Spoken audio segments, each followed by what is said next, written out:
Alors l'un des trésors de Strasbourg est sa cathédrale gothique, sa flèche. On le disait, est l'une des plus hautes de France. Grâce aux nouvelles technologies, nous avons pu la filmer sous tous les angles et c'est un magnifique monument, comme vous allez le découvrir avec Jacques Boivin et Eric Schings. On croyait avoir tout dit sur elle. Cela fait 1000 ans qu'on en parle, de son grès rose, de l'élégance de ses sculptures. Sa construction a épuisé des générations d'architectes, mais lui est sans doute le seul à connaître la cathédrale pierre par pierre. Stéphane Potier est architecte. Avec une historienne et un sculpteur de l'œuvre Notre-Dame, ils ont réalisé une modélisation numérique de l'édifice. Des milliers de fichiers, 10 ans de travail pour un résultat d'une précision à couper le souffle. Il ne faut pas prendre la cathédrale comme un seul ensemble cohérent. Elle s'est construite sur plusieurs siècles et toutes les 30-40 ans, on va changer quasiment de projet. On est dans les mêmes espaces, on a un chœur, une nef, une façade, une tour, mais à l'intérieur de ces espaces, les projets sont entièrement différents selon les architectes. En utilisant ces données numériques, un projet transmédia est né. Un film, Les bâtisseurs de cathédrales, un webdoc et une application mobile. Cédric Bonin en est l'un des coproducteurs. Le principe, enrichir la réalité, se jouer du temps, se retrouver au même endroit, mais 7 siècles plus tôt. Les outils numériques, nous on a dans l'idée, la manière dont on a réfléchi la conception de l'appli, c'était de regarder mieux la cathédrale, de la regarder différemment, de la regarder plus, avec d'autres informations que les outils numériques nous permettent d'amener.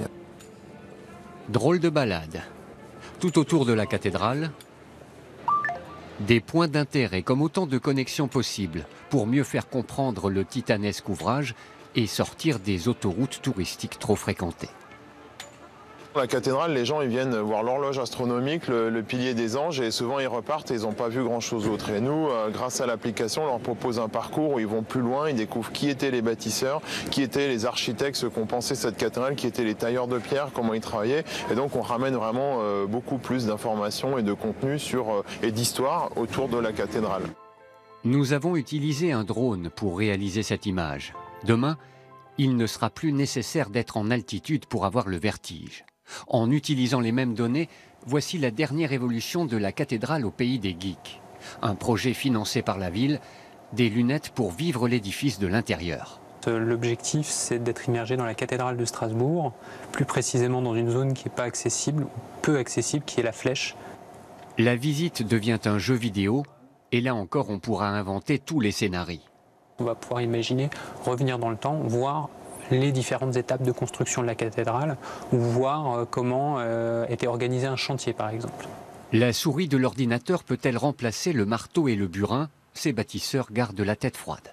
Non, je n'aurais pas la prétention d'être un nouveau bâtisseur, même virtuel, de cathédrale. Il y a trop de respect pour nos prédécesseurs et les architectes qui ont conçu et les artisans qui l'ont construit. Mais disons qu'on essaie de leur rendre hommage, en fait.